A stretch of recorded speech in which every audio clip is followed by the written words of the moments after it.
Soy Borja Martínez, mi compi Alejandro Hernando, ¿vale? Somos los dos de Accenture, lo que es el antiguo Innotec, y bueno, no tenemos diapositivas de presentación porque, bueno, si queréis algo estamos en Telegram y nos podéis contactar a lo que sea. Este es un poco el disclaimer, ¿vale? Este taller pues está un poco enfocado a gente que os mole el tema de la ciberseguridad, tema de Red Team y tal, porque yo básicamente con el DMA se puede utilizar para muchas cosas, ¿vale? Porque al final ahora un poco explicaré lo que es, pero básicamente nosotros... Esto me lo comentó un colega, ¿vale? Squatter, que se dedica a otros temas y él utiliza el DMA para otras cosas, analizar muestras y porque esto al final, como estás directamente pinchándote en memoria, pues básicamente vale para un montón de cosas. Cuando lo vi y me lo enseñó, dije, viene a mí muy bien para el tema de los Red Team, porque esto al final podemos dejar un implante o hacer ciertas cosas que ahora se enseña a lo largo del taller. Básicamente... pues eso, se pueden hacer cosas pues de forense, red team, análisis de binarios, análisis de memoria, etcétera, ¿vale? Un poco, pues se recomienda tener conocimiento en básico Windows, redes y un poco el uso de la terminal. Y nada, ahora cualquier cosa que no entendáis, lo que sea, pararme, que sea interactivo, que se pueda, todo lo que esté dentro de mí, sí, todo lo que tengáis dudas, comentarme, porque básicamente seguro que hay cosas que se me han olvidado, seguro que hay cosas que no entendéis, pues lo que sea me comentáis y yo al final doy por hecho porque lo tengo todo en mi cabeza, pero yo no sé si se está quedando claro o no. Vale, ¿qué es el DMA? ¿Vale? Pues el DMA básicamente antiguamente no funcionaba así. Lo que se hizo para optimizar el rendimiento de los dispositivos PCI, de los dispositivos M2 y demás que van todos por puerto PCI o el M2 NVMe que también va, realmente es un PCI. Que no sé dónde está, pero ahora lo enseño. Bueno, este cacharro básicamente de aquí, ahora, bueno, luego lo enseño y así para la gente del streaming que lo pueda ver también, porque si no es un lío. Bueno, básicamente se diseñó originalmente para mejorar el rendimiento de los dispositivos como tarjetas de red, gráficas y controladores de almacenamiento, ¿vale? El ejemplo práctico, ahora lo vais a ver en la imagen siguiente, que se ve mucho más visual. Cuando tú conectas una gráfica al equipo, tiene que conectar rápidamente a la RAM para todo el tema del procesamiento gráfico y demás. Y antiguamente pasaban por CPU, con lo cual el rendimiento era mucho peor. Y por eso inventaron el Direct Memory Access, que básicamente lo que hace es acceder directamente a la memoria RAM. Aquí tenéis una imagen bastante clara de cómo funcionaba antes, ¿vale? Y cómo funciona ahora. Básicamente ahora la RAM accede directamente a la memoria o sea, la RAM el dispositivo PCI accede directamente a la memoria, a la RAM, y no tiene que pasar por la CPU y así procesa mucho más rápido. ¿Qué pasa? Que esto a nosotros nos dio mucha ventaja, porque si tú te puedes conectar a un puerto PCI, encuentras un equipo y básicamente te enchufas, estás accediendo directamente a la memoria. Si es un equipo que tú dejas tu implante, arranca en el equipo y nadie sabe que tienes tu implante ahí, básicamente estás teniendo acceso a memoria con todo lo que ello conlleva. Básicamente, esto está enfocado a ataques de seguridad física, porque al final esto no se puede hacer en remoto. Se puede hacer en remoto una vez que ya has entrado o accedido al equipo. Pero bueno, básicamente vale para capturar contraseñas y hashes, ¿vale? Inyectar el código directamente en procesos protegidos, como el SASS, ¿vale? Puedes llevarte el SASS, que luego os enseñaré un truco, porque si tú te descargas las últimas versiones de PC Lich, esto es luego os lo explicaré bien, pero esto es un software que se llama Ufrisk, que es un máquina con el tema del DMA y fue el primero en que empezó a hacer estas cosas. Y básicamente a él no le gusta mucho la seguridad ofensiva, es más defensiva, temas de forense y tal, y el LSAS al final en un forense pues no es muy necesario. Al final el LSAS es para sacar las credenciales del sistema. Y básicamente hay una DLL que luego lo enseñaré haciendo un poco de reversing, lo encontré, pero básicamente eso se puede hasta con un bloc de notas modificar, pero bueno, os recomiendo HXD, por ejemplo. Parcheando una cosita ya te deja acceder, pero las últimas versiones ha cambiado algo y no funciona. ¿Pero qué pasa? Que lo ha hecho en las últimas. En las anteriores sigue funcionando. Está en el GitHub, te lo descargas y ya está. Pero bueno.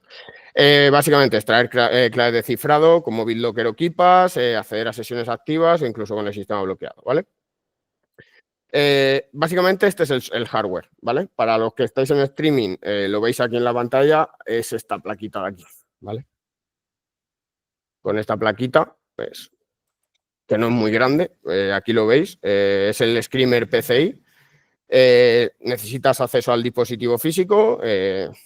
Si está, me diré, pero es que mi empresa tiene candados, pues te das unos alicates, rompes el candado y lo metes. Si al final nosotros lo que queremos es dejar una persistencia. Y podéis decir, es que es cara la placa, 200 pavos. Sí, es cara, pero esto se suele utilizar en el trabajo, con lo cual 200 euros para tener acceso a un equipo, 200 y pico para tener acceso a un equipo que está dentro de red interna y tal, por 200 euros sale muy barato una intrusión. Luego, pues necesitas un conector PCI o un riser, como este que hay aquí, cable USB para la alimentación y un equipo atacante, ya sea Windows o Linux. Yo lo que os decía, yo con una Raspberry Pi lo que hago es, básicamente me conecto, es lo mismo que voy a enseñar en Windows, pero en Linux. Básicamente me conecto, hago un pequeño script en Bash y con eso me conecto al equipo víctima y con esto le pones un módulo 3G y ya podrías operar desde cualquier parte. Aquí tenéis el enlace de compra del cacharro, por si después del taller decís, coño, pues me lo voy a comprar, o para vuestra empresa o lo que sea. Luego esto, esto simplemente es hardware que se utiliza, pero yo no lo he hecho, ¿vale? Que básicamente es lo mismo, es PCI, un USB y tal, pero se hace por USB 3380 en vez de directamente por USB-C como se hace con este, ¿vale?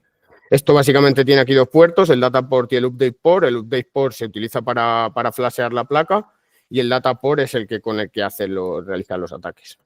Y luego también por Thunderbolt, ¿vale? Pero básicamente es lo mismo. Todo al final va por PCI y esto está un poco desfasado. Lo que se utiliza normalmente es esta. Y el otro día me comentaron, pero yo no lo puedo recomendar porque no sé si funcionan bien, que hay unas placas en AliExpress ahora por 60 euros. Tengo pendiente comprarme una y ver si funciona. Si me la compro y lo que sea, por el canal luego lo pongo y ya está. Me preguntan por el directo que cómo bypaseo el MMU. El tema es que esa parte voy ahora, no es que lo bypaseo, es que tienes que acceder a la BIOS y desactivarlo. O sea, es la protección que estamos ahora investigando Alex y yo, porque al final esta placa yo me he enfocado aquí para temas de Windows, pero como os he dicho, esta placa es infinitamente, puedes hacer de todo. El tema es que estamos buscando también cosas en UEFI. Esta placa también conecta al inicio del equipo, conecta con UEFI. Lo que pasa es que habría que crear una UEFI personalizada, hacerle unos breakpoints, ver dónde para, afucear la UEFI y ver si sacamos alguna vulnerabilidad para desactivar todo este tema, porque si conseguimos desactivar este tema, ya está, se acabó. Pero bueno, eso es investigaciones futuras. Esto es básicamente la parte para Windows más principiante y tal, y estoy un poco, pues, con toda esa investigación un poco pendiente. Vale, esto ya os lo he enseñado. Vale, herramientas clave. Una de las herramientas que vamos a utilizar, que es la que más vamos a utilizar, es PCI Lich y MemProcFS, ¿vale? Es un framework, básicamente, para los ataques de MA. Ese es el GitHub de esta persona que os he comentado, que es de código libre. Y básicamente con ese pequeño comandito veríamos que hacemos una prueba de conexión y vemos si funciona correctamente. Ahora, cuando eso, pondré la webcam, os enseñaré primero la placa, os enseñaré un poco todo. Voy a ir rápido con la teoría, vamos a pasar a la práctica enseguida. Básicamente un poco para que entendáis y os poner eso en contexto de cómo funciona todo esto y luego vamos a hacerlo todo con la práctica. Si queréis incluso podéis venir aquí, lanzar vosotros comandos, hacer pruebas. O sea, este sobremesa es uno que tengo yo de pruebas y si se revienta tampoco me importa.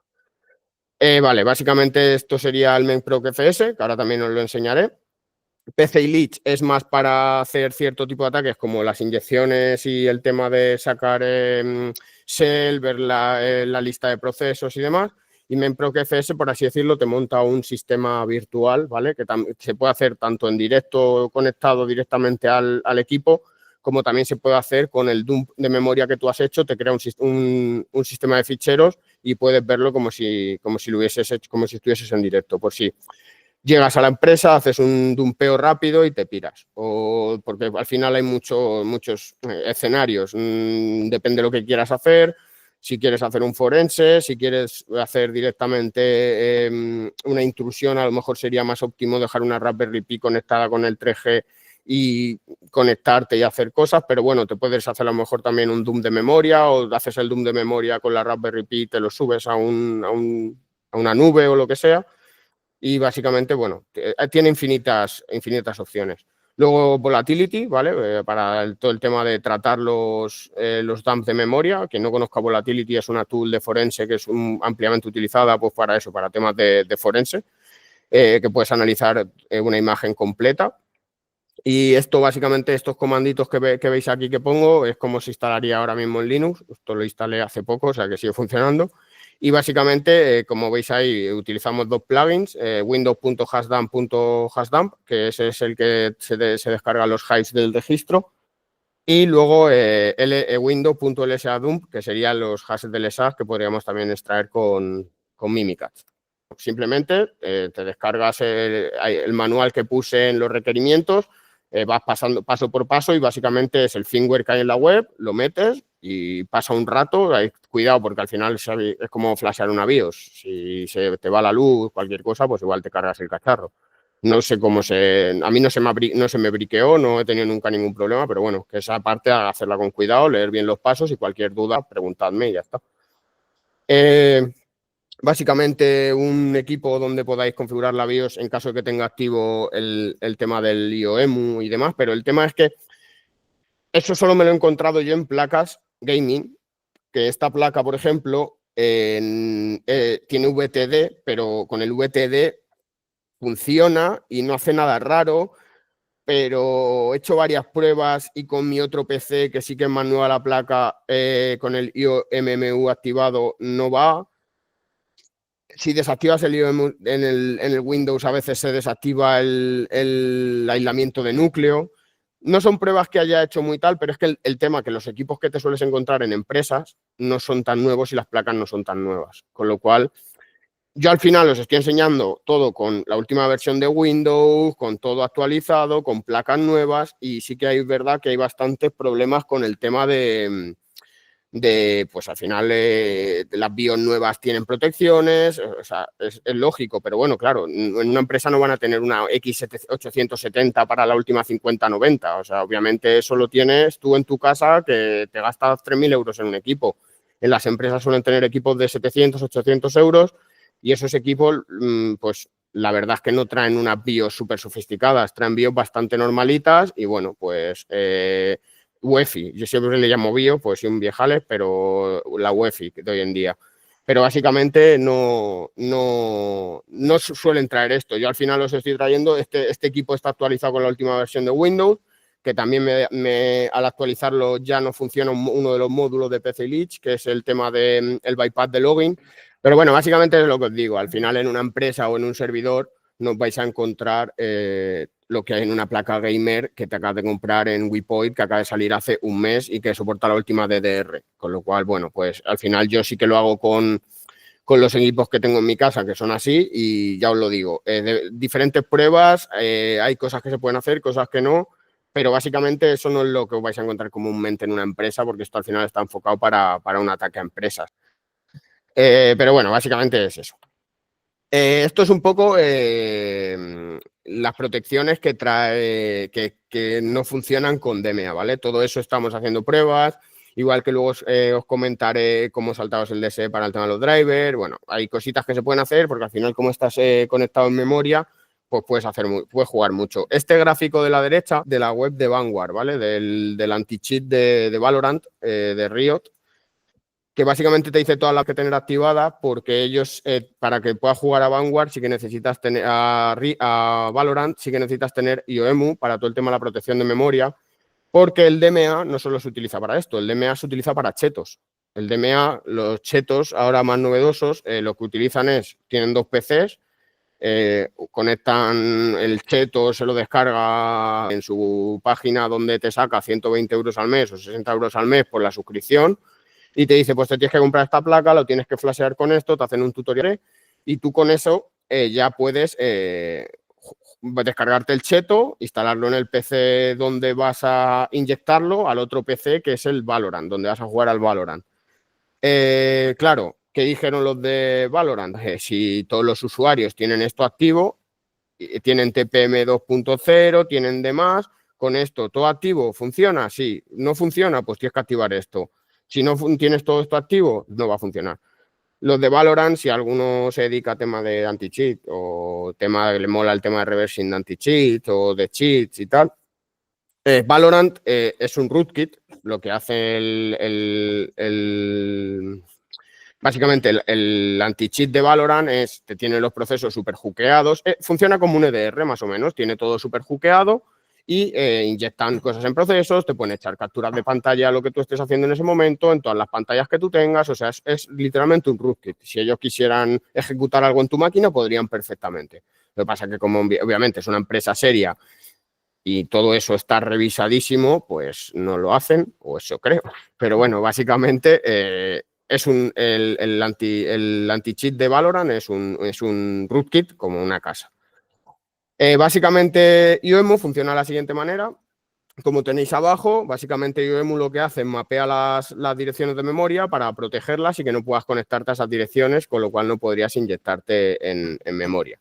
Y todas estas cosas son las que habría que desactivar para no tener ningún problema. Ya os digo que esto depende un poco de la placa, depende un poco del TPM que tengas, depende un poco de lo que permita tu equipo y no permita, porque me he encontrado varias casuísticas, pero básicamente Windows 11 sí que soporta todo el tema de kernel DMA Protection y demás, pero no todas las placas se hacen muchas guarradas en las empresas de bypassear el tema del TPM para que no tengan TPM 2.0, porque si no tendrían que renovar todo el parque de ordenadores, con lo cual, pues bueno, sería un poco complicado mantener eso en ciertas empresas. Yo sé de sysadmin que directamente lo que hacen es bypassean eso, ponen lo que sea y para adelante.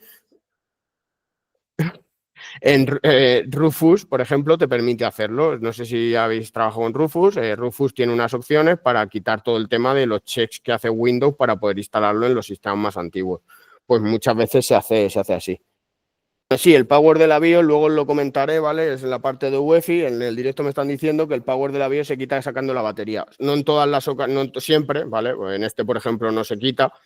Y depende en qué equipos, porque este, por ejemplo, lleva 2 chips de BIOS en vez de uno para el tema del respaldo por si una crashea y demás. A lo mejor en un parque más de equipos, pues sí. Y bueno, por otro lado pones de soldar y limpiar la EPROM. No hace ni falta, con unas pinzas también se puede sacar. Yo tengo muchas aventuras, antes le enseñaba a Dres con... Bueno, pues yo he pasado por muchas etapas donde sabía más hardware hacking, donde sabía menos, donde tenía herramienta y donde no tenía herramienta. Cuando no tenía herramienta me ves desoldando con la pistola de calor de un portátil. Acordaros de quitar siempre la batería cuando hagáis esas cosas, ¿eh? Bueno, y con el alicate será un corta uñas. Sí, literal. Tengo fotos que demuestran, bueno, pues como dice un colega mío, Ghetto Hacker, y taller autorizado de Vietnam, ¿sabes? O sea que, bueno, pasan cosas. Y bueno, si no tienes un alicate a mano y tienes al lado el corta uñas, con esto puedo hacer cosas. Y bueno, pues básicamente eso. Hay que desactivar todas estas protecciones en teoría, porque ya os digo que me he encontrado muchas casuísticas. Por ejemplo, el VTD en este equipo a veces funciona, a veces no con el VTD, porque si tienes el VTD activado, pero con el aislamiento de núcleos activado funciona. Hay casuísticas distintas, ya os digo. Y en el otro equipo que tengo, lo que pasa es que ese equipo lo tengo que jubilar ya o hacerme un servidor, porque con Windows está cada 2x3 pegando crashes de blue screen todo el rato. No sé si tiene que ver con todo lo que le he hecho, pero bueno, puede ser. ¿Eh? El disco está recién cambiado. Yo creo que la placa algo pasó un día. No, que vale mucho. Tengo 128 GB de RAM. Está la cosa como para echarlo a la basura. Esta es la parte de la UEFI que os comentaba, ¿vale? Pues creo que ayer me dijo que estuvisteis con temas de prompts y haciendo historias, ¿vale? No sé exactamente el qué. Que hay 2 chips de BIOS, ¿vale? Ahí tenéis los distintos tipos de chips que os podéis encontrar. Pues puede ser que tengan patas, que estén con VGA.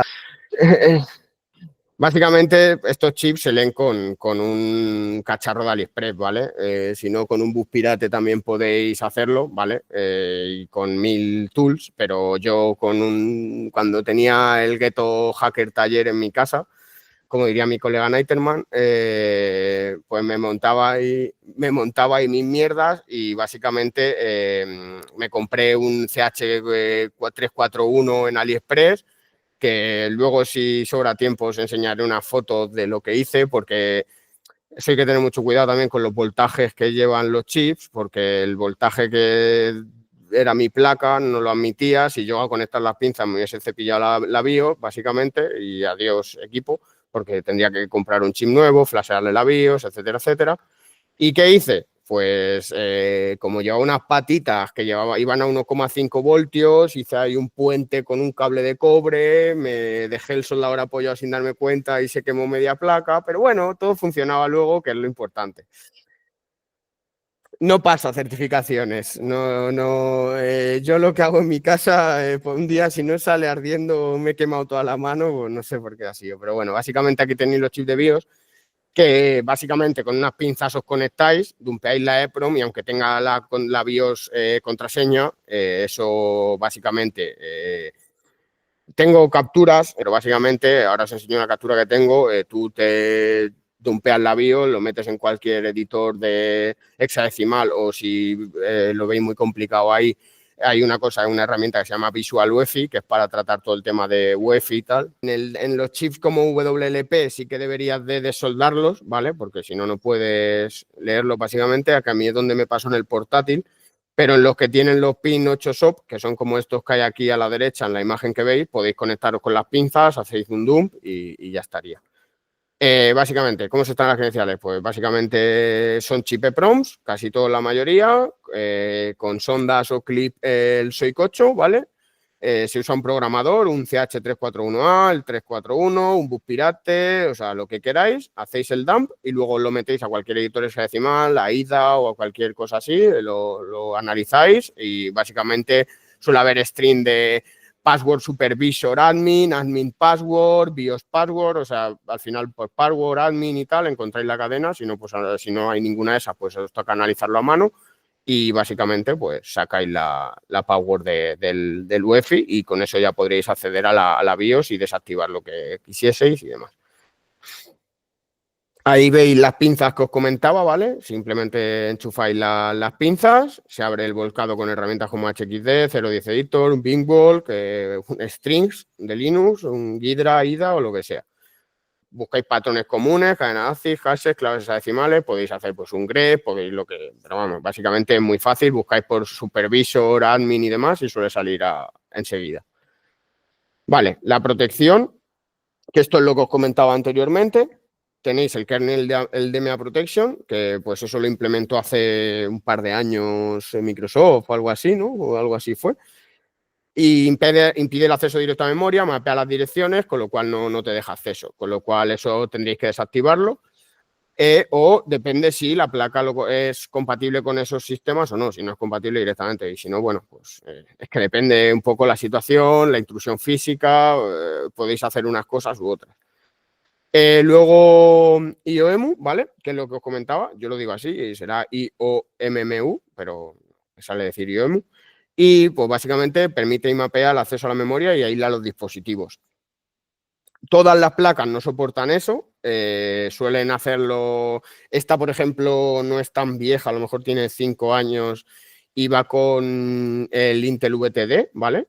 Luego con AMD sería AMD B. Y con esta ya os digo que he conseguido hacer bastantes cosas aunque esté activado. Y luego el Windows Defender Credential Word para el tema del SAS y demás. Luego el sistema verifica que los dispositivos que estén conectados siempre están autorizados, que es lo que os comento. Y al final si no están, esta cámara, por ejemplo, que veis aquí, esta webcam, no quiero mover mucho el setup. Entonces, ¿qué es lo que ocurre? En las últimas versiones también existe una cosa que se llama la lista de controladores vulnerables de Microsoft, que es lo que está comentando Borja. Aunque tengas un driver que esté correctamente firmado y que no lo hayan revocado, tú puedes activar esa protección que ya viene por defecto en Windows 11 24H2, de forma que si se ha detectado una vulnerabilidad en un driver que es público, aunque esté correctamente firmado, aunque no haya sido revocado, Windows no te va a dejar cargar. Y ese es el tema. Generalmente cuando está HVCI activado, eso también viene por defecto. E incluso cuando tú tienes Secure Boot y HVCI activado, no te permite instalar o desinstalar ciertos drivers que tienes puesto en el equipo. Esto sería conectar la placa, hacer un dump de memoria analizar el volcado con memprocfs y puedes sacar, tiene plugins y cosas que ahora os enseñaré bien, que puedes sacar pues DLL, puedes sacar hashes y demás. Y si no, con volatility, ¿vale? Con el volcado, pues ya puedes analizarlo entero con volatility. El bypass de login, lo que pasa que eso es lo que os comentaba antes. Esto funcionaba, ¿vale? Tengo una demo hecha con esto funcionando, pero ha dejado de funcionar. Con lo cual, hay que pues ponerse a mirar el Windows Logon, hacer reversing, ver qué hay que parchear ahora y por qué está bloqueándolo. Si es por el Windows Credential Word y demás. En versiones antiguas que no sea 24H2 funciona perfectamente. En Windows 10 no he probado porque yo ya os digo, hago todo con las últimas versiones porque al final es lo que a mí más me interesa. Pues si funciona en las más nuevas, en las más antiguas va a funcionar. Pero básicamente lo que hace es una inyección en Windows Logon.exe, inyecta el código que simula una autenticación, le das al enter y entras sin contraseña. Lo que hace básicamente es parchearle la contraseña y entras, como lo hace en memoria, no afecta luego al login del usuario. Tú entras a su sesión y puedes acceder. ¿Qué soluciones hay para esto? Pues muy fácil. Coges, como esto también que os lo voy a enseñar, te levantas una shell con PCLeech de NetSystem, te creas un usuario, administrador, porque puedes hacer, eres en NetSystem, lo metes en el grupo de administradores, luego te conectas al administrador ese y básicamente te metes en la sesión haces una sesión G-Hacking y te metes en la sesión del otro usuario y ya está. Con lo cual eso no nos preocupa a la hora de una intrusión. El Doom del SAS, ahora os comentaré cómo se hace, ¿vale? Porque realmente no se puede hacer directamente con PCLeech, hay que parchear una DLL, que ahora os enseñaré y veréis el parcheo, qué tontería es. Y luego con Mimikatz, lanzas Mimikatz y si hay credenciales, en este equipo no funciona al hacerlo en Mimikatz porque no tiene ni contraseña, simplemente para enseñaros las cosas. Este sí tiene contraseña, pero al ser un usuario de mierda que cree por defecto no puedes hacer el Doom del SAP, pero bueno, os enseño cómo se hace y hasta aunque no saque información. Las contramedidas que os decía, pues a nivel de BIOS y de UEFI, pues habilitas el IOM o el VTD, activas el kernel DMA Protection, deshabilitas los puertos PCI en caso de que la placa lo permita hacerlo, porque es lo más seguro. Lo más seguro es deshabilitar el puerto. Si no hay puerto PCI, es imposible que puedan acceder a tu información. Configurar contraseñas de BIOS y arranque seguro, pues lo pongo porque al final se debería, pero se puede dumpear con lo que pasa que, bueno, depende en qué entorno, pues no te vas a poner ahí a dar la vuelta al equipo, poner las pinzas, hacer un Doom de memoria, analizar el Doom, quitarle... Bueno, pues a lo mejor te tienes que esconder con el ordenador de la víctima en el baño y hacer todo esto, ¿sabes? Pues si no, no te da tiempo. Ya es A ver, perdón, ¿son muchos requisitos previos durante una campaña de Red Team para comprometer un equipo? A ver, esto se hace porque al final nos lo pidieron, que investigásemos técnicas de intrusión física y demás. Esto al final es lo más hardcore. Hay 1000 maneras y en un Red Team al final casi nunca se suele hacer en una intrusión física. Quiero decir, siempre se hace desde la red externa del cliente, en el 95% de las ocasiones.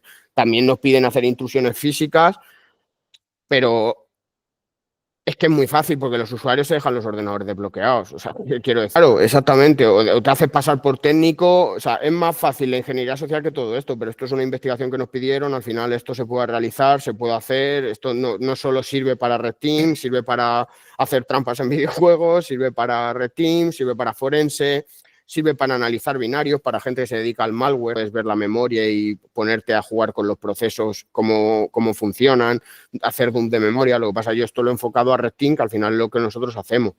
Pero, obviamente, esto en Red Team no es lo más realista. O sea, quiero decir, esto se puede utilizar, funciona, pero es que es mucho más fácil hacer otras cosas. Esto sería la última opción yo esto no es lo primero que voy a hacer. Dejas un implante en un switch con una Raspberry Pi, o sea, hay 1000 maneras y hemos hecho 1000 cosas de ese tipo, de dejar implantes, de dejar ciertas movidas, de un ordenador que está desbloqueado, le metes un driver ducky que se descargue un binario que tienes ya fudeado para que no salte el antivirus y te dé una reversa y que tu compañero que está en casa se conecte y haga cosas, con lo cual esto está muy bien, pero no es la opción primera que escogería en un Red Team. Para la pregunta de que si requisitos previos, o sea, yo... Depende también del entorno. Si estás con un cajero, por ejemplo, puede que sea lo más fácil. Exactamente, con un cajero es lo más fácil porque al final estás viendo cómo interactúa con una DLL, pero estos son para cosas muy concretas. Al final pues, depende un poco el requerimiento del cliente, el entorno en el que estés, lo que dice un poco Alex, que esto al final es otra opción que tenemos, que podemos utilizar. Los cajeros suelen ser máquinas antiguas, no suelen tener placas actualizadas, algunos todavía siguen con Windows XP, Windows 7, todas estas protecciones no las tienen. Y nosotros estamos investigando también la parte de la UEFI porque nos parece muy interesante el sacar vulnerabilidades en UEFI, porque al final si tú comprometes una UEFI o sacas una vulnerabilidad en UEFI, podrías hacer un bootkit que básicamente tú infectas un equipo y está infectado en el arranque.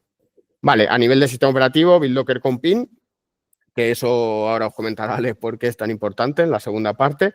Seguridad basada en la virtualización, monitoreo de eventos en hardware en log, concienciación del personal, pues lo típico, evitar dejar equipos desbloqueados, que supervisen los puertos que hay expuestos, los usos de candados físicos. A ver, al final, a no ser que, porque hay clientes que sí, hay clientes que no, hay clientes que te dicen, no, si tiene seguridad, lo dejas. Hay otros que te dicen, haz lo que te da la gana. O sea, y te llevas una cizallita pequeña, le partes el candado y accedes a la información, le sacas el disco, lo dumpeas, o sea, ya lo que te dé la gana. Pero eso ya también es un poco a coste del cliente. Pues si te dicen, no, es que si tiene candado, ya lo damos por hecho. Ya un tío va con una cizalla en el bolsillo y lo parte, o sea, quiero decir, o hace los picking. Lo que pasa que los candados estos que suelen poner en las torres, le pegas un tajo con una cizalla en un momento. No los que sujetan los portátiles, que eso es otra cosa, que esos al final son de acero trenzado y es más complicado, pero los que son de torre, que son candaditos de estos pequeñitos, de los típicos de maleta y tal, eso con una cizalla se parte en un momento o de un golpe, incluso. Una llave le das un golpe y suelen saltar las protecciones. Y vale, ahora básicamente esta sería la segunda parte, pero voy a enseñar todo el tema de las demos y demás. Esta sería un poco la placa. Es muy sencillita, muy pequeña, ¿vale? Mirar, este sería el ratón y mirar lo que ocupa, o sea, súper pequeña, más pequeña un paquete de tabaco. Y básicamente tú con esta plaquita la conectas al puerto PCI, que ahí se ve un poco mal, pero bueno, básicamente el puerto PCI de cualquier máquina. Sí, si no hago aquí... ¿Vale? Ahí lo veis, a cualquier de los puertos PCI. Y básicamente, nada, voy a conectar la placa, me voy a conectar para que veáis cómo funciona, ¿vale? Sí, no hace falta que lo sujete, porque voy a apagar el equipo. Os voy a enseñar esto que es lo que os comentaba antes, ¿vale? Esto, hablándolo con mi colega Alex, esto simplemente es un puerto PCI a M2, ¿vale? Que había en AliExpress y dije, lo voy a comprar. Y efectivamente, si tú conectas aquí la placa y el M2 al puerto M2, también tienes acceso por DMA a través de un puerto M2, que esto nos vendría muy bien para un portátil. Pues al final esto estoy enseñando un sobremesa, pero en un portátil que traiga dos puertos M2, también podríamos dumper credenciales. Que te vayas a una empresa, desmontes el portátil, te montes aquí el set madre, porque esto necesita que lo alimentes. Una fuente... Se puede... Era simplemente una POC que ha funcionado, pero si te tienes que ir con una fuente de alimentación, hacerle un puente a una fuente de alimentación de un sobremesa, conectar al puerto SATA, del puerto SATA, o sea, a ver, que sí, que lo puedo hacer, pero va a llegar el de seguridad a decir qué haces. Vale, básicamente es el puerto PCI, tú conectas esto al M2 del equipo, conectas el PCI, esto al SATA para alimentarlo y ya estaría. Ya os digo, esto es una POC, funciona y simplemente era para enseñarlo. Esta es una BIOS de un ordenador gamer que está súper guay, pero vamos, esto no es lo normal en una empresa, no te vienen con tanta parafernalia. Básicamente, aquí te toca aquí buscar el VTD, que yo no me acuerdo en este tipo dónde está, pero lo sé tal. Vale, ¿veis? El Intel Virtualization Technology, que es para el tema de máquinas virtuales y tal. Y luego hay por otro lado, a ver si lo encuentro rápido, si no, pues lo buscamos, no hay problema. Tenéis el tema de la BIOS, ¿vale? Del VTD. Esta no tiene soporte de IOEMU, ¿vale? Esta tiene el VTD.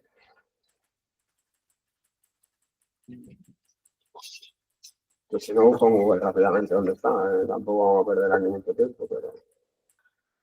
vale, aquí lo tengo deshabilitado y lo voy a hacer todo deshabilitado porque al final es para lo que he dicho, hay que quitar las protecciones, pero bueno, que simplemente desactiváis esto y si no funciona, no funciona. O si funciona, o sea, quiero decir, esto lo desactiváis porque podéis probar primero con ello activado y ver si funciona. Yo he hecho pruebas y he llegado a conseguir que funcione, pero como al final es para la demo y tal en directo, lo tengo todo desactivado, yo no os engaño y lo vemos, ¿vale? Vale. Ya nos vamos al otro equipo. Ya funciona, ¿vale? Se ve ahí en la pantalla, ¿no? Vale, pues mira, básicamente os voy a enseñar un poco con este comandito, ¿vale? Sacamos la dirección de memoria que os comentaba antes, que como veis aquí, es este comando, está lista luego en la pasar entera, saca la dirección de memoria, y luego con la dirección de memoria, pues mirar, por ejemplo, con PC Lich y Mount y la dirección de memoria, ¿vale? Montamos el sistema de ficheros, ¿vale? Nosotros este es el equipo atacante, está la víctima. Bueno, si quiere copiar Windows, pues aquí estamos, ¿vale? Aquí lanzamos el comandito y nos dice que ha montado el file system en un nuevo drive, ¿vale? En K. Si nosotros nos vamos ahora al equipo y abrimos los directorios, vemos que tenemos K, ¿vale? Y literalmente estamos en C del ordenador víctima a través de la memoria, ¿vale? Si nosotros nos vamos a users, DMA, que es el usuario que existe, nos vamos a desktop y vemos este archivo, podemos dumpear la memoria, ¿vale? Esto tarda un rato, lo voy a lanzar para que lo veáis, pero bueno, cogemos un dump que hice anoche y trabajamos con él, ¿vale? Aquí cerramos. Si hacemos el dump, cambia la dirección de memoria. Tarda, pues al final son 8 GB de RAM, pues a proporción, esto escribe más o menos lento, pero bueno, todo, como os digo, dejéis una Raspberry Pi y al final se trabaja con eso. Pero bueno, cancelo para que no estemos aquí 2 horas, que ya hemos perdido demasiado tiempo. Y básicamente, no, aquí en el escritorio no, lo dejé en la carpeta de PC Lich. Vale, aquí tengo, estos son, como podéis ver, 9 GB, ¿vale? Son los dumps de memoria que hice. Y básicamente, bueno, podemos usar estos dos comandos para dumpear la memoria. Con el mmap auto lo que hace es buscar la dirección de memoria y lo hace automáticamente.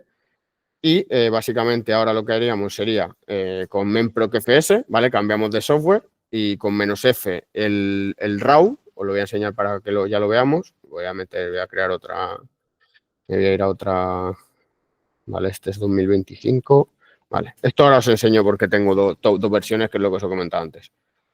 Si yo ahora tiro aquí el memprocfs, le tiro la F, le tiro el... no sé cómo se llamaba. Vale, bueno, ninguno de estos. Un segundo. PC Lich. PC Lich. Vale, aquí tenemos el RAW. Si yo ejecuto. Y ahora me voy al disco como antes, a este equipo. Aquí tengo una unidad nueva M, que esto es básicamente la memoria, ¿vale? Aquí tenéis la memoria y aquí tenéis los distintos módulos que funcionan. Esto se puede habilitar para forense, aquí tenemos el nombre de todos los procesos, ¿vale? Y si aquí nos vamos a lsas.exe, si entramos en minidump, está vacío, ¿vale? Que dice que no hay, ¿vale? Esto, el tema, es lo que os comentaba antes, que Ufrix no le mola mucho el tema ofensivo y al final el LSAS se suele aprovechar para temas de mímica, para dumpear credenciales y tal. Y lo que hacemos es, esta versión abrí la DLL un poco con IDA a ver si veía qué cambios había hecho, no lo vi rápido y dije, bueno, no me voy a complicar la vida. Me voy a la versión antigua de esta versión, que es la 2024, no, la de junio no, la de abril, ¿vale? Nos vamos a la versión de abril de memprocfs. El VMDLL este, ¿vale? Si lo abrimos con HXD,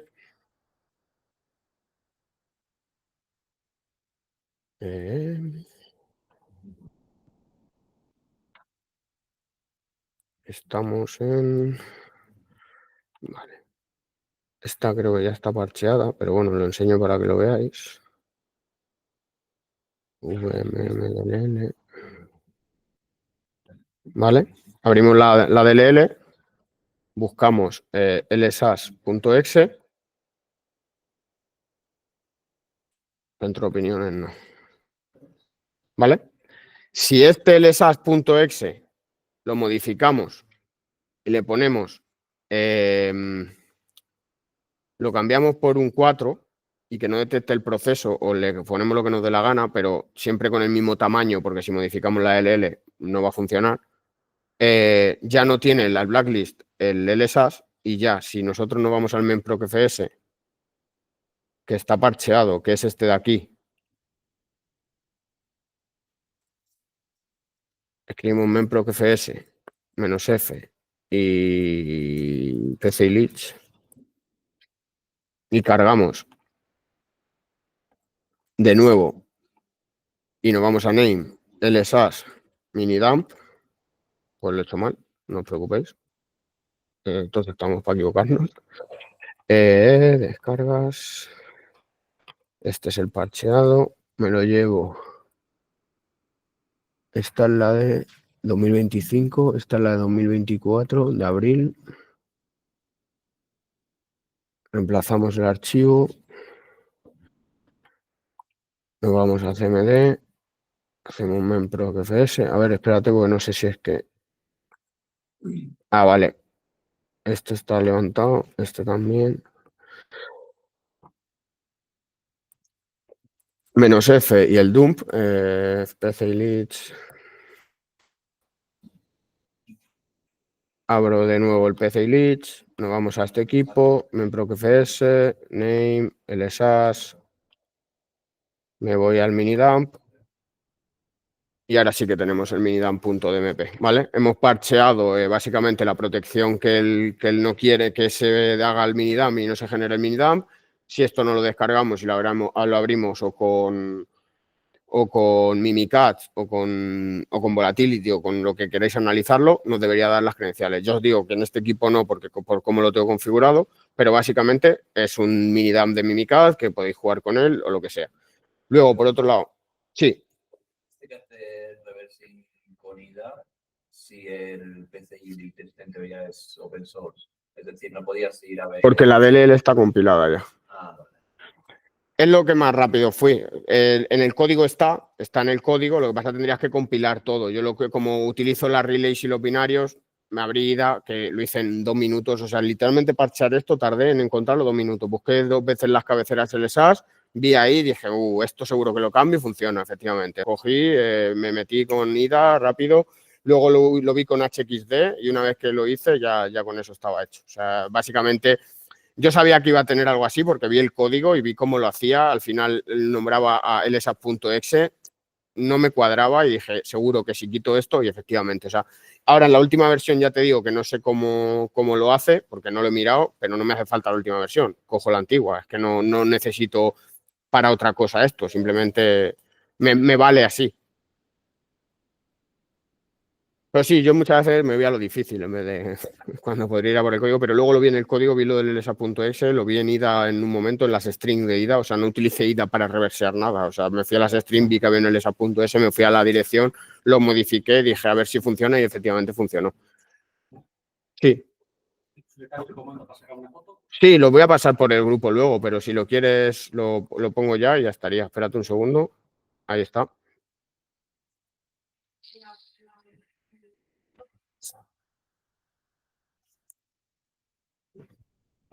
Nada, hombre. Vale, aquí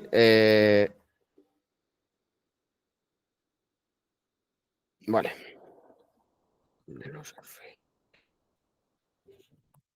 Básicamente aquí, si lanzamos el comandito este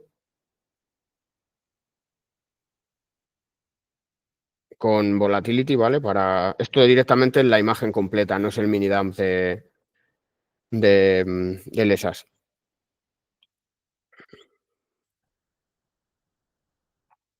¿Vale? Para que lo veáis, se vea bien.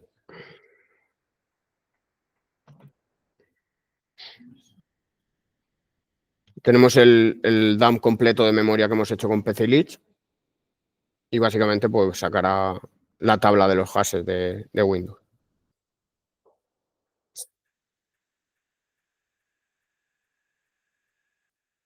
Vale. Después de darle 200... Como veis ahí tendríamos la tabla de todos los hashes de los usuarios locales de Windows. Ahora sería craquearlo o lo que fuese y ya está. O sea que no tiene mucho. Vale, por otro lado, que esto es lo que yo tenía hecho básicamente con la Raspberry Pi. Lo que pasa que como vamos un poquillo mal de tiempo por el tema de que ha habido problemas técnicos, os lo enseño así y básicamente en la Raspberry Pi sería lo mismo. Desde un Linux, PCI-Lich, el mismo comando básicamente. Yo lo que me hice fue un comando que primero lo que hacía era escanear la dirección de memoria que utiliza, la sacaba, se la pasaba al segundo comando y ya estaría, ¿vale? Esto simplemente para que lo veáis. Vale, efectivamente. Vale. Vale, vamos a escanear la memoria primero porque se ve que ha cambiado la dirección de memoria y por eso no ha sacado la shell, ¿vale?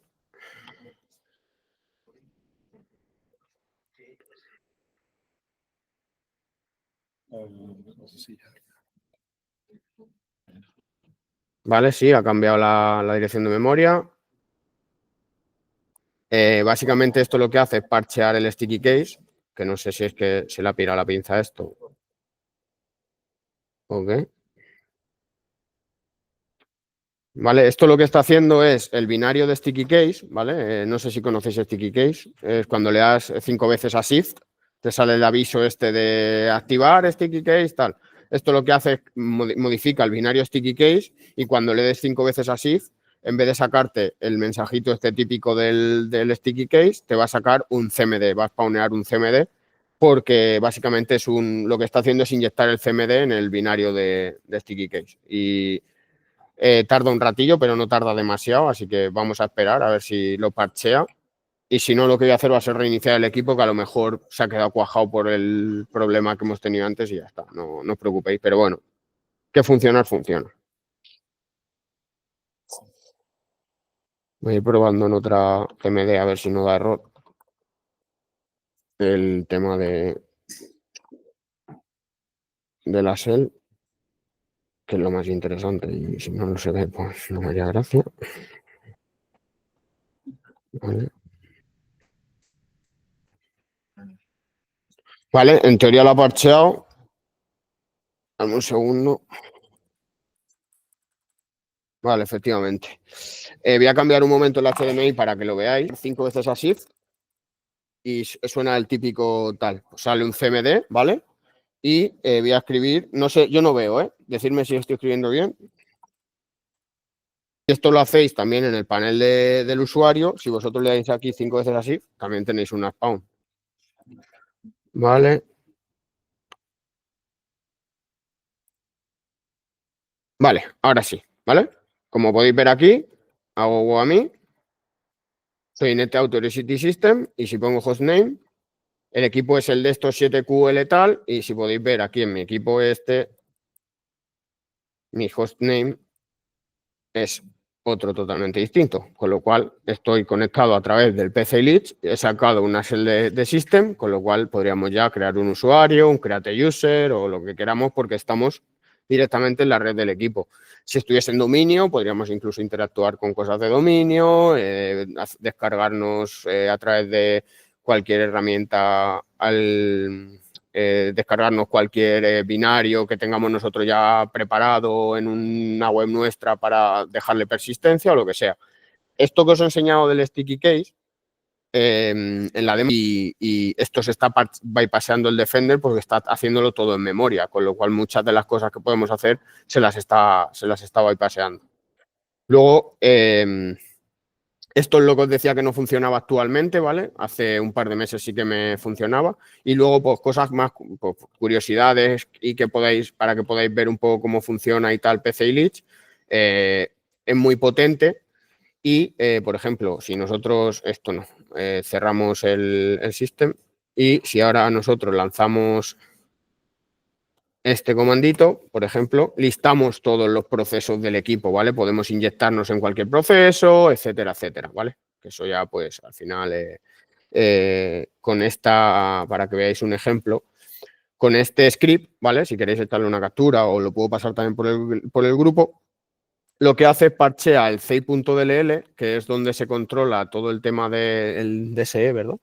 El tema del DSE, que lo que hace el DSE es bloquear lo de los drivers que estábamos hablando antes para que no puedas instalar un driver de kernel y demás. Esto es un Python, que al final lo que está utilizando en la librería MemProcFS es súper potente y podéis interactuar y hacer shellcodes y cosas personalizadas que todo lo escriba en memoria. Porque el tema eso ya es un poco la investigación que queráis hacer, pero básicamente hay maneras de no tocar en ningún momento el sistema operativo, el disco, y hacerlo todo en memoria. Lo que pasa es que, bueno, pues tendréis que craftearos una shellcode, analizar pues haceros un script que analice la memoria, que puedas sacar knobs y ver un espacio donde te quepa tu shellcode porque esto si tocan mal la memoria hay un pantallazo azul. Y básicamente esto investigando y haciendo un research previo, podéis incluso cargar shellcodes en memoria sin que toque disco, lanzar vuestro exploit, lo que os dé la gana desde la propia memoria. Y nada, cualquier duda que tengáis me vais diciendo, voy a dar paso ya a mi compi y nada, espero que os haya gustado esta parte del taller. Clientes que nos piden que descifremos un equipo cifrado con BitLocker. ¿Cuál es el problema? Hace unos años, si tú perdías un portátil en una cafetería o te lo robaban en cualquier sitio, pues podías tener un problema más o menos grave dependiendo si era tuyo o era de un cliente o era de la compañía. ¿Por qué? Si es tuyo, bueno, pues tenías que tener información personal tuya, accesos a correo, banco, etcétera, cosas privadas. Pero si era de corporativo y tenías acceso a VPN o acceso a correo corporativo, etcétera, pues entonces tienes un problema mucho más grave. Para esto y otras cosas existe BitLocker. Y generalmente, por defecto, se utiliza algo que son los TPM, que son los Trusted Platform Modules, que son unos módulos de hardware que te permiten hacer ciertas operaciones criptográficas. Antes de seguir, os voy a decir más o menos cómo he planteado esta parte para que la vayamos siguiendo. Voy a saltarme unas cuantas slides para que pilléis este repositorio, ¿vale? Este es un repositorio que he hecho específicamente para esta parte de las charlas. Está dividido en diferentes secciones y en cada una de las secciones, yo según vaya explicando la parte teórica, tenéis también la parte práctica para poder ir replicando exactamente lo que yo estoy haciendo, salvo excepciones que iremos viendo según os vaya contando. Lo que comentaba, tenemos ahí un TPM que pueden ser dedicados o pueden estar embebidos en el propio procesador, etcétera. Tenemos de diferentes versiones, sabores y gustos. ¿Qué podemos hacer con un TPM? Pues generalmente podemos firmar, ver la integridad de ciertos archivos, podemos guardar secretos tales como claves privadas, etc. El caso más común, que es el que vamos a ver nosotros de uso de TPM, es cuando se utiliza para guardar la clave de cifrado de BitLocker, la VMK, que es la que se encarga de luego descifrar el disco. Pero eso lo vamos a ver un poco después. Primero vamos a ver algunas de las cosas que podemos hacer con el TPM. Y para ello vamos a hacer uso de un framework de código abierto que se llama TPM2 Tools. Con TPM2 Tools tú puedes interactuar con un TPM físico, pero para los efectos de la demo y de las pruebas y de las prácticas que vamos a hacer y demás, lo vamos a hacer todo con un TPM virtual, que a efectos es exactamente lo mismo. Lo único que es mucho más cómodo y es gratis. Vale, entonces, si os accedéis en el GitHub, en la primera parte, vais a ver directamente los comandos para poder ir instalando TPM2 Tools desde Docker, pero de todas maneras ahora lo vemos juntos si queréis. Uno de los ejemplos de uso que decía, pues por ejemplo, es el de firmar. Podemos firmar un mensaje para ver la integridad. Para ello, primero necesitamos crear una primary key o parent key y con ella una secondary key o child key, que podemos crear en 4 de las diferentes jerarquías que tenemos acá. La de endorsement, owner, platform y null.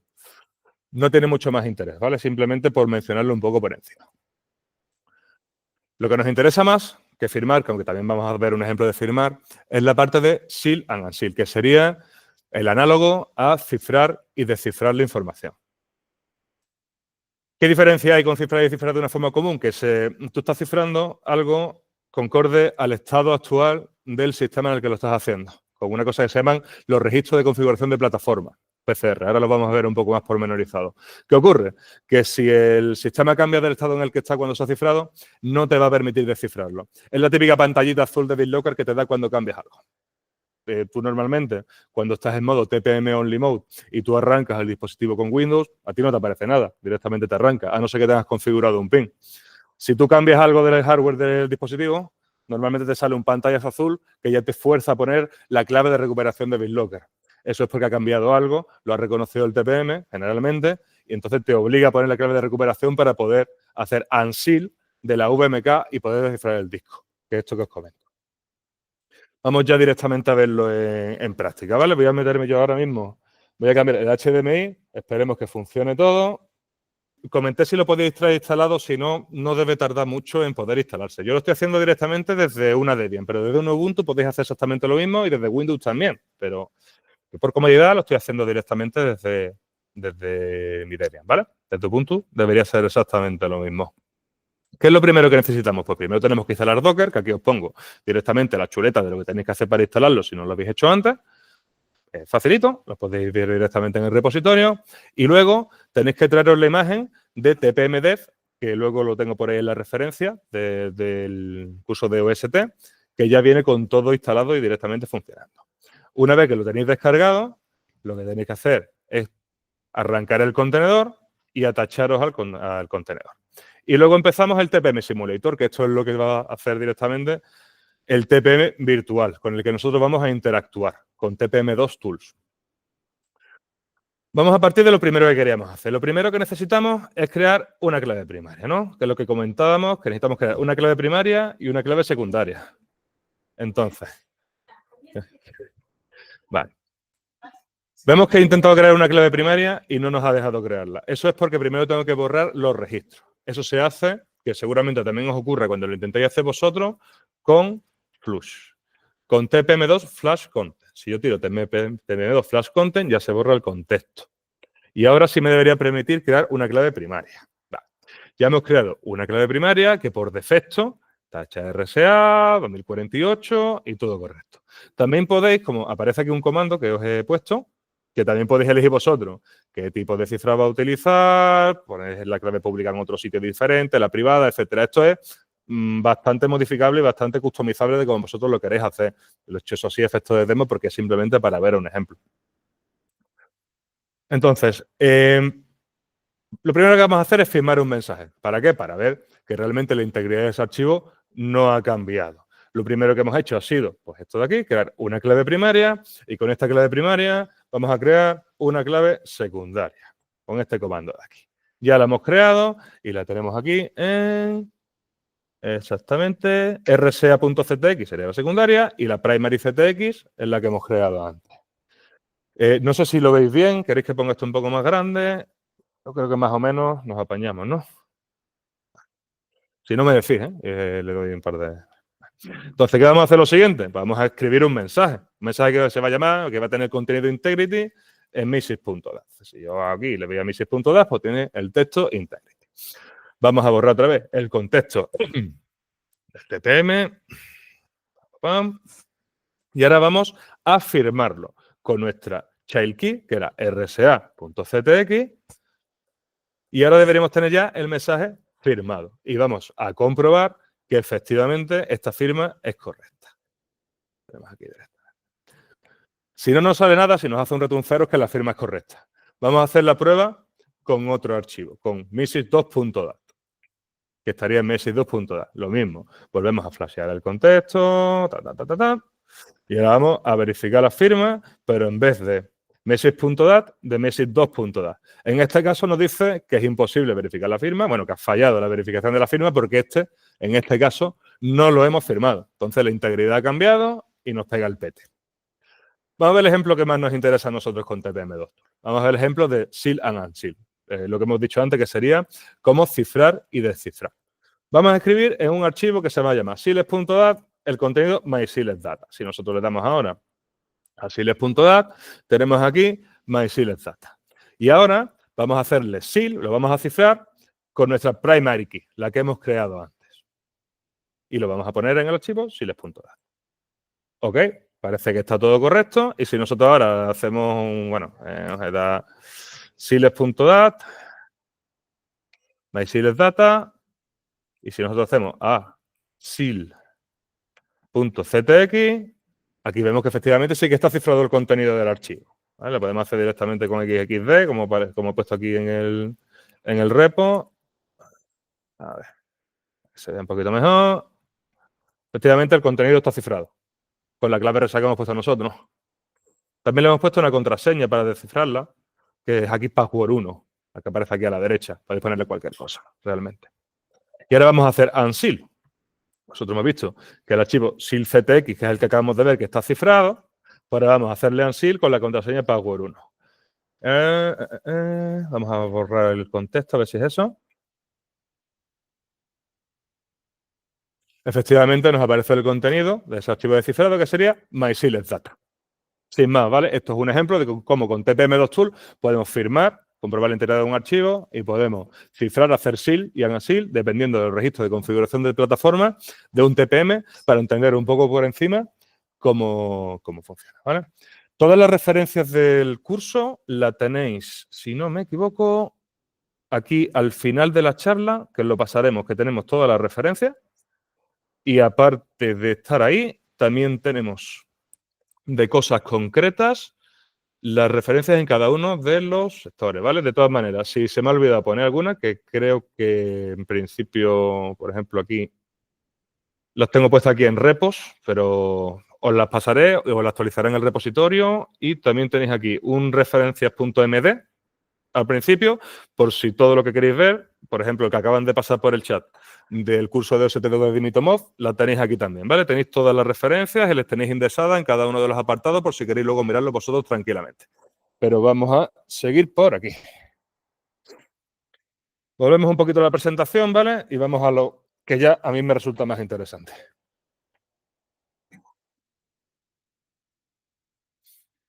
Vale. Confirmadme que se ve. Yo creo que sí, ¿no? Bueno, como comentábamos antes, ¿por qué esto es interesante? Cuando te robaban ante un portátil, si no estaba cifrado el disco, directamente lo cogían. Como tengo yo aquí un disco de un portátil puesto, que es directamente un M2, podías montarlo en cualquier otro dispositivo y leer el contenido del mismo. Pues para eso existe el cifrado de disco. Y concretamente BitLocker es el cifrado de disco propietario de Microsoft. BitLocker permite diferentes modos de configuración. Entre los modos de configuración que permite, existe el modo TPM Only. Cuando está el modo TPM Only, el único protector de la clave es el TPM. Es decir, no requiere que introduzcan ningún PIN ni que utilicen ningún tipo de autenticación biométrica. El modo TPM Only es por defecto en el que está en la mayoría de los dispositivos, a no ser que te fuercen a poner PIN de BitLocker. Pero por defecto, por lo menos en la mayoría de lo que nos encontramos nosotros en los ejercicios y por ahí sueltos, están puestos en este modo. Entonces, ¿cómo funciona esto un poco por encima? Pues primero, el cargador, bueno, el Boot Manager comprueba lo que hemos visto antes, los PCR, los registros de configuración de plataforma para ver si todo está bien. Eso lo mira en el TPM. Si todo está correcto, lo suelta. Si no está correcto, nos aparece esta pantalla de recuperación de BitLocker, que es la que comentaba antes, la de utiliza tu clave de recuperación. Esta clave de recuperación no es la clave maestra del volumen, es una clave de recuperación, ¿vale? Solamente por dejarlo claro. Entonces, vamos a suponer que todo ha ido bien. Entonces, el TPM libera la clave de cifrado y con ella, de los metadatos del disco, extrae la VMK, que es la clave maestra, la clave maestra del volumen. Con las VMK descifradas en memoria, que esto es importante tenerlo en cuenta, que esto se queda en memoria para una cosa muy interesante que vamos a ver después, también de los metadatos del disco saca la FVEK, que ya es la clave del volumen concreto. Con ella accede a los datos que están cifrados, descifra los datos y nos sale ya directamente la pantalla de login de Windows en la que pondremos nuestro usuario y demás. Y todo esto es transparente al usuario y es súper cómodo, ¿vale? Para funcionar. En el modo que os comento, en el que hacemos un sniffing del TPM con hardware, nosotros lo que vamos a hacer es sniffar la comunicación en un bus de datos, ya sea, bueno, en este caso concreto es SPI, pero también puede ser LPC, entre la CPU y el TPM. ¿Cuándo? Pues en el momento del arranque, cuando el TPM, cuando la VMK está, bueno, cuando el boot manager solicita al TPM que libere, que haga unseal de la VMK para poder descifrar el volumen y acceder a la sesión de nuestro usuario. Así a la derecha sería como se ve con el analizador de lógica, pero ahora lo vamos a ver mejor porque os he traído una captura que vamos a ver más tranquilamente. Pero lo primero que tenemos que hacer es encontrar el TPM. No todos los TPM están dedicados, hay TPM que están embebidos y para eso luego vamos a ver una técnica para caso de TPM embebidos en la que tampoco necesitamos ni siquiera abrir el portátil de turno. Directamente, sí. ¿Qué frecuencia de reloj suele operar ese intercambio? Lo tenía directamente, pero creo que para tú tener una adquisición buena, creo que eran 3 veces la velocidad del TPM en sí. Cada TPM tú directamente te accedes al cheat sheet del TPM y no todos tienen la misma velocidad. Pero tú para poder hacer una adquisición de magnitud, pues, a ver, yo con 500 megasamples por segundo lo cojo seguro, pero con 250 megasamples por segundo deberías poder, en un entorno de laboratorio perfecto, deberías poder con 250 megasamples por segundo si no tuvieses un cable que ya estás perdiendo también. Pero yo solo ponía 500. Por ejemplo, el Logic Pro de SAELAE, tanto el de 8 como el de 16 canales, te permite hacer sampleo en streaming de 500. Pero también tienes una opción que es el LA5000, que se vale mucho más barato. En vez de ser 2.000 pavos, tenemos en torno a 300 euros más o menos, con el que ese tienes también 500 megasamples por segundo, pero no lo tienes en streaming, lo tienes solamente durante 20 segundos. Que debería ser suficiente para poder adquirir la clave. ¿Vale? Entonces, comento por aquí. Lo primero que tenemos que hacer, en el caso de que sea un TPM dedicado, es encontrar dónde está el TPM. Para eso es tan sencillo como abrir el portátil, buscar en la placa y ver si lo podemos encontrar directamente. Hay veces que vais a encontrar el TPM por la parte de atrás, donde estaría pues la RAM, la pila de la UEFI y todas esas cosas. Y en otros casos lo vais a encontrar directamente por debajo del teclado, que va a ser un poco más engorroso, porque lo que vais a tener es directamente que abrirlo, quitar el teclado, le ponéis uno externo, que es el caso concreto de este dispositivo. A la derecha estamos viendo la descripción de los pines del TPM y ya estamos viendo que nos interesa. Vemos MISO, MOSI, chip select, el reloj y la masa, que nos indica que vamos a comunicarnos con un bus de datos por SPI, un bus de datos SPI. Con los TPM generalmente existen 2 tipos de buses de datos que se utilizan de forma general, que son LPC y SPI, en caso de los TPM dedicados que os comento. Entonces,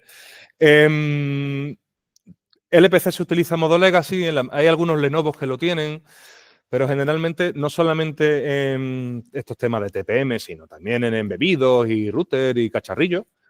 Suele ser SPI, casi todo lo que está. Además, SPI es un protocolo serial síncrono, que es más rápido, es menos engorroso, funciona mejor y va bastante bien. En cambio, el LPC pues, está ahí un poco heredado y se sigue utilizando en otros dispositivos. Aún así, por comentar, hay una investigación que hizo Guida Ninja, Stacker Machine, que con una Raspberry Pico era capaz de sacar el TPM de algunos dispositivos. Si os dais cuenta, el Lenovo que está utilizando tiene directamente los pines de LPC abajo y está directamente con los pines poco estos y una Raspberry Pico que se ha hecho custom pinchándose ahí. En este caso es LPC. Nosotros necesitaríamos una velocidad de sampleo muchísimo mayor para hacerlo por SPI. No podríamos hacerlo con una Raspberry Pico, ojalá nos ahorraremos mucho dinero. Pero súper interesante el proyecto y si os encontráis en algún caso así, pues la verdad es que está muy chulo y es un currazo el que se ha hecho el hombre. Bueno, un poco por hablar por encima, tiene 4 señales lógicas, que es la que hemos dicho, tiene reloj, MOS y MISO, el chip select, que es cuando te dice cuándo está funcionando y cuándo no, y la masa. Eso lo tenéis ahí también, lo podéis ver referenciado en 200.000 sitios. Tampoco me quiero poner a detallar mucho esto tampoco. Entonces, una de las cosas que prefiero hacer yo generalmente cuando son equipos de clientes y quiero evitar, en la medida de lo posible, soldar en placa porque yo sueldo fatal, es utilizar este tipo de pines, este tipo de pincitas, que directamente van con peso y tú las puedes poner directamente sobre el TPM.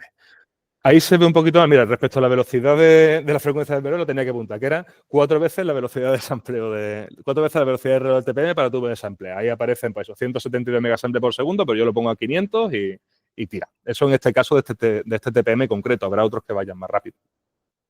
Pero bueno, no me voy por las ramas. Lo que tenemos es algo así, que son los diferentes, si estamos viendo, tenemos el reloj, que aparece ahí en negro, a la derecha de todo tenemos MOSI, que sería el MISO, abajo tenemos el MISO, que lo estamos pillando allí, y luego tenemos el chip select por fuera. Lo conectamos todo, lo metemos en analizador de lógica y arrancamos el dispositivo. Una vez que arrancamos el dispositivo, tenemos que saber por qué estamos buscando. Esto ahora lo vamos a ver mucho más claro, ¿vale? En la muestra que tenemos lo vamos a ver muchísimo más claro. Tenemos que ver por qué estamos buscando, porque esto así está muy bien, pero necesitamos saber con qué patrón empieza la cabecera de la VMK, de la clave maestra de volumen que decíamos antes que necesitamos para descifrar el disco. Generalmente empieza por esa secuencia de bytes, empieza por ese 2C, 000001, etc. Y los siguientes 32 bytes van a ser la clave, la VMK, que vamos a necesitar para descifrar el volumen. Nosotros hemos eliminado en esta imagen de la derecha esa secuencia de 0001, pero lo vamos a hacer todo desde el principio nosotros y a mano. Así que vamos a verlo directamente. Podemos abrir directamente el analizador de lógica, que lo tenemos aquí. Dependiendo si estáis utilizando Windows o Linux, los podéis abrir de una manera o de otra. Pero si lo estáis utilizando directamente aquí en Linux, para arrancarlo directamente, lo único que tenéis que hacer es descargar el Logic 2427, ¿vale? O la versión que tengáis, está directamente en el repositorio donde podéis descargarla, hacer un chmod más X y lanzarla. Una vez que la tenéis lanzada, vosotros abrís la captura. Podéis abrir la captura que os he pasado antes y es esta que os enseño, la de finalshortened.sal, que ya es la captura de la parte del arranque en la que se encuentra la VMK. La abrís. Ok, la tenemos aquí abierta. Y aquí vais a ver pues, toda esta secuencia de aquí. Que tú dices, pues vaya tela. Lo que vamos a hacer es exportar. Exportar esta información en una tabla, en un CSV, de forma que nos sea más fácil interpretarla. Entonces, la exportamos, a ver si me acuerdo cómo es, exportable, aquí. Lo exportamos como CSV, le damos a exportar y yo lo voy a hacer, por ejemplo, aquí en 2VMK y le voy a poner test.csv. En test.csv ya está exportando y si nos vamos aquí a test.csv, lo tenemos ahí y si hacemos un head a test.csv vemos la salida del MOSI y del MISO, que es lo que nos interesa a nosotros. Vamos a intentar extraer de ahí la clave VMK, que la vamos a hacer con el siguiente comando que os he puesto aquí en el repositorio. Entonces, en vez de en temp, voy a copiar esto a temp, vamos aquí, y debería estar en temp clean. Si nosotros damos a temp clean, ya tenemos toda la salida del MISO. Si nosotros ahora buscamos por este patrón que os decía, que aquí directamente os pongo directamente la clave de, bueno, el patrón que necesitáis, el regex, para buscar por la clave, debería salirnos aquí la clave VMK del volumen directamente. Esto de aquí, los siguientes bytes de aquí, después del 32, lo que correspondería a este 0FB6 y demás que vemos, sería la VMK de este disco que yo he extraído de un portátil. Bueno, tenemos ya la clave VMK que hemos extraído directamente de la captura que tenemos antes. Entonces, yo tengo aquí directamente el disco. Este disco está cifrado con BitLocker. Esta parte que vemos aquí en SDC3, que es donde aparece datos básicos de Microsoft, ya sabemos que está cifrado con BitLocker. Para verlo, lo que podemos hacer aquí es directamente con createSetup, lanzas BitLocker como argumento y le pones cuál es el dispositivo. Y vemos precisamente que aparece aquí VMK Protected with TPM, que ese es el modo TPM only que comentábamos antes, que es en el que el VMK, el TPM es el único procesador de la clave. Y luego aparece también que tiene una clave de recuperación, una recovery path phrase, que es la que nos aparece cuando nos aparece el pantallazo azul, para recuperarlo cuando cambiamos algo. Y estamos también viendo aquí también, pues, los metadatos del disco. Pero ¿qué es lo que nos interesa a nosotros de esta parte de aquí? Pues bueno, ya tenemos la VMK que hemos extraído antes de nuestra captura. La tenemos aquí directamente. Que hemos dicho que era a partir de este 0F por los siguientes estos 32 bytes que tenemos aquí. Entonces la vamos a coger directamente de aquí. ¡Epa! Que se me va para arriba esto. Aquí. La vamos a coger directamente y la vamos a escribir esta clave a un archivo en tempkey, por ejemplo. Lo escribimos en tempkey. Y ahora, si no tenemos creados estos directorios, pues los creamos. Y lo que nos queda ya directamente con esta clave, vamos a utilizar BitLocker para montar ese volumen.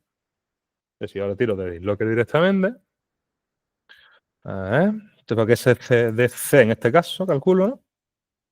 Sí. Pues ahora, si yo me voy a media BL, me voy aquí.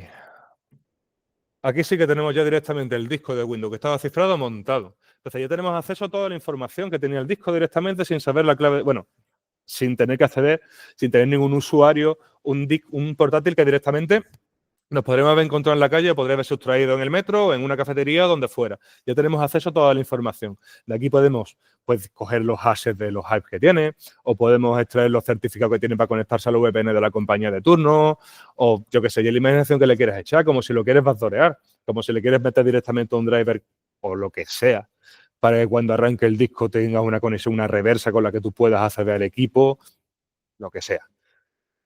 Problemática, la de siempre. Tienes que abrir el dispositivo, poner un analizador de lógica. Es engorroso. Pero hay otras técnicas que son menos engorrosas y que son bastante chulas, que son las que vamos a ver. Pero antes, simplemente, ya por verlo todo claro, hemos dicho que la clave de UMK era, ¿la tengo por aquí en un eco? Sí. Este 0FB677, ¿no? 0FB677, que es la que hemos utilizado para descifrar. La misma que hemos sacado cuando hemos hecho aquí el grep. Este 0FB677, etcétera, etcétera, ¿no? Los 32 bytes de la clave de BitLocker. Si nosotros nos vamos al analizador de lógica, simplemente con la captura que hemos puesto, vamos a buscar simplemente por 77 y nos vamos aquí al 77. A ver si se me pone en grande.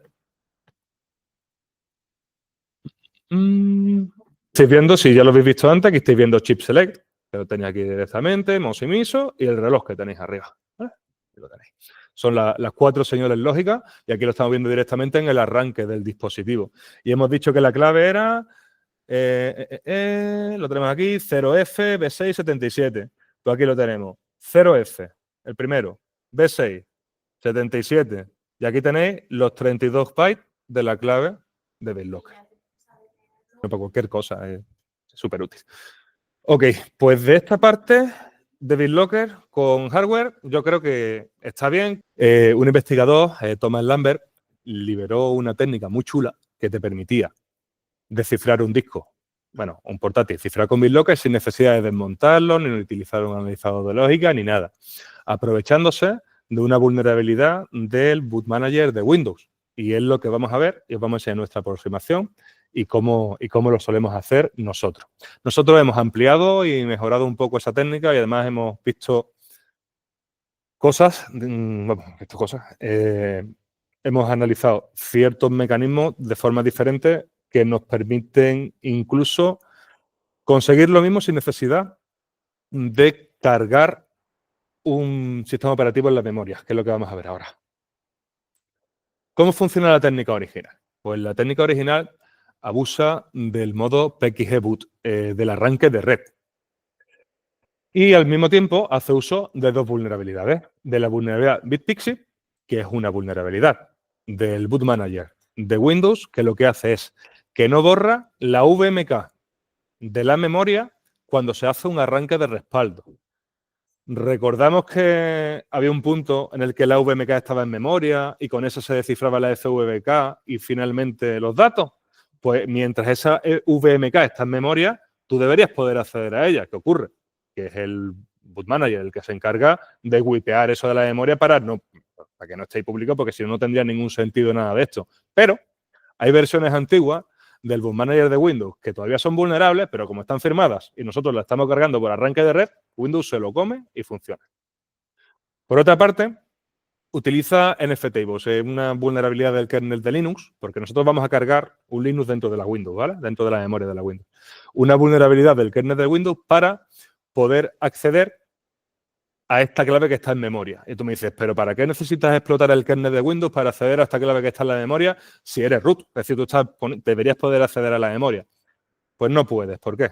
Porque cuando tú estás en un equipo con Secure Boot activado y con todo activado, existe una cosa que se llama kernel lockdown. Kernel lockdown es una protección de Linux que lo que hace es protegernos un poco de lo que serían los privilegios de root. En definitiva, lo que hace es que no puedas cargar módulos que no estén firmados, no puedes leer de forma arbitraria ciertos segmentos de la memoria. Entonces, nosotros si cargamos un kernel vulnerable y lo explotamos, ya podemos acceder a esa memoria arbitraria y traernos la VMK, que es lo que nos interesa. Entonces, ¿qué vamos a hacer? Vamos a montar un servidor TFTP, que es el que nos va a servir para enviar los diferentes archivos que se van a hacer cuando hagamos el arranque de red por PXG. Entre esos archivos que mandamos está el boot manager vulnerable pero firmado y el BCD. El BCD sería el análogo al group config en Linux, en el que aparecen pues, las diferentes configuraciones de arranque, dispositivos, etcétera, etcétera. Tenemos que mandar un BCD lo suficientemente bueno para que se lo trague, pero que lleve a nuestro arranque de respaldo que hemos definido en nuestro mismo BCD. De manera que podamos arrancar desde la memoria nuestro dispositivo, bueno, nuestro Linux. Ahora lo vamos a ver directamente en claro, directamente en vivo, que se va a ver mejor, pero eso es lo que vamos a hacer. ¿Qué ocurre? Que hemos descubierto que no es necesario ni cargar un sistema operativo, ni cargar un kernel de Linux para explotarlo, ni hacer uso de la vulnerabilidad por algo que vamos a ver al final de esta parte. ¿Vale? Ok. ¿Cómo lo hemos automatizado? Pues con lo que tengo aquí en la mesa. Al final tenemos una Raspberry con un servidor TFTP, también tiene un NFS que va a servir de sistema de ficheros para el Linux que va a estar en la memoria y automáticamente va a modificar los hypes en fríos para ponerle las credenciales del Windows a 0 y vamos a meter un driver firmado por vulnerable para hacer ciertas cosas. Esa parte me la he saltado porque no nos interesa mucho para la parte de VMK en el taller, pero vamos a verlo directamente en vivo. Nosotros estamos dando una 192.13.37.1. Entonces, si lo hacemos lo tengo aquí, tenemos el DNS Max, la 13.37.132 sería nuestro Linux que está en memoria. Nuestro Linux que está en memoria. 13.37.132. Bueno, por SSH a la 13.37.132 deberíamos conectarnos por SSH a nuestro Linux que está en la memoria de nuestro Linux, de nuestro Windows que hemos cargado. Nos conectamos y aquí estamos en Debian Memory, que es la Debian que hemos cargado en la memoria de nuestro Windows. Ahora vamos a hacer todo lo que hemos dicho. Necesitamos, para bypassear kernel lockdown, explotar el kernel, utilizar un exploit de kernel, que lo tenéis en el repositorio, para buscar por la VMK. Todo esto ya lo tengo automatizado, entonces vamos a tardar 0, nos vamos aquí a la carpeta de exploit, que también lo tenéis todo en el repositorio, todo está en el repositorio, ¿vale? Y lo lanzamos directamente. ¿Qué está pasando? Vale, entonces tenemos aquí, igual que hemos buscado antes por la cabecera de la VMK, vamos a hacer lo mismo pero en la memoria de la Linux. Hemos buscado por la cabecera de la VMK y la hemos extraído. Después de extraerla, la hemos encontrado, hemos cogido los siguientes 32 bytes y los hemos guardado a un archivo, a vmkdata.bin, que es ahí donde está guardada nuestra VMK. ¿Qué más hemos hecho con este exploit? Hemos modificado los hypes directamente. Hemos montado el disco con DisLocker automáticamente y hemos modificado el hype, concretamente SAM. Y hemos cogido el usuario y le hemos puesto el password size a 0. ¿Qué ocurre cuando el password size está a 0? Que no nos solicitan meter la contraseña aunque no hayamos cambiado la contraseña del usuario. Entonces, si nosotros ahora mismo reiniciamos la Linux que está en memoria, nos va a reiniciar también el equipo. Sí. Bajo la hipótesis de que hay algunos que no estamos en Red Team, sino que somos forenses, Sí. trabajamos en forense. Sí, sí. En este punto, sin cambiar clave de usuario, ¿yo tengo cómo generar el volcado del disco de cifrado? Ya lo tienes. En este punto ya tienes el disco cifrado montado. Tienes todo montado. Ahora mismo ya está todo montado. Ahora mismo, para él poder haber hecho la modificación de los hypes, ha entrado el disco. Yo he montado el disco. Este disco está montado. Yo no quiero montarlo, ese es el tema. Pero puedes dampearlo también. Puedes dampear el disco. Puedes hacer copiarlo, puedes hacer un DD. Puedes hacer un DD. Vale, Un DD del device y te lo traes entero. Exactamente. Tú aquí Por forense también. la VMDK y has descifrado el disco y ahora simplemente haces un DD. Es más, si por el caso de uso, si tú tienes una imagen del disco, que es probable que te da una imagen del disco, De solicitarnos al usuario la contraseña, lo que nos solicitaba antes, como ya hemos montado el dispositivo, le hemos puesto el password size a 0, debería loguearnos automáticamente como el usuario. Y hemos descifrado BitLocker sin necesidad de abrirlo, sin necesidad de analizado de lógica, sin necesidad de pincharnos, simplemente aprovechándonos del Boot Manager vulnerable y con una Raspberry y un cable. Alejandro, ¿y esto cómo lo van a arreglar? Es complicado. Ahora es complicado. Quieren revocar la firma de CA de 2011, pero todavía no pagaron. Y ahora ya automáticamente, en lugar de solicitarnos la contraseña, pues nos putea directamente. Hay que poner un candado.